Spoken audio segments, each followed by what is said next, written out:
अकोला महानगरपालिका निवडणुका जाहीर होताच प्रशासन अलर्ट मोडवर आले आहे।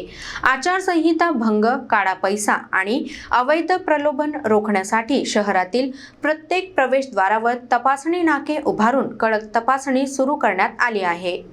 अकोला महानगरपालिका निवडणुकीचा बिगुल वाजताच प्रशासनाने कडक पावले उचलली आहेत। आचारसंहिता लागू होताच निवडणूक विभाग, पोलीस प्रशासन आणि संबंधित यंत्रणांनी संयुक्त कारवाई सुरू करत संपूर्ण शहराभोवती सुरक्षा कवच उभारले आहे।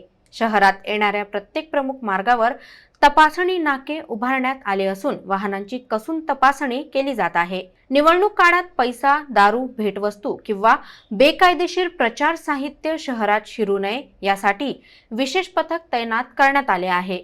वाहनांची झडती, कागदपत्रांची तपासणी आणि संशयास्पद हालचालींवर बारकाईने नजर ठेवली जात आहे।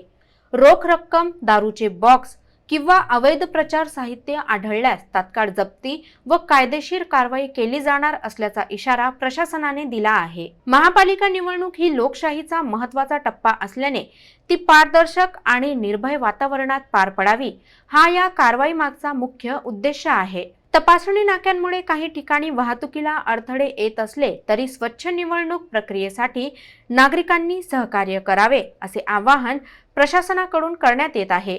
शहरात प्रचाराची लगबग सुरू असताना प्रशासनाने स्पष्ट संदेश दिला आहे। आचारसंहिता मोडणाऱ्यांवर कोणतीही तडजोड केली जाणार नाही। नियम कागदावर नव्हे तर प्रत्यक्ष रस्त्यावर उतरले असून यंदाची निवडणूक किती शिस्तबद्ध होणार याची झलक पहिल्याच दिवशी दिसून आली आहे।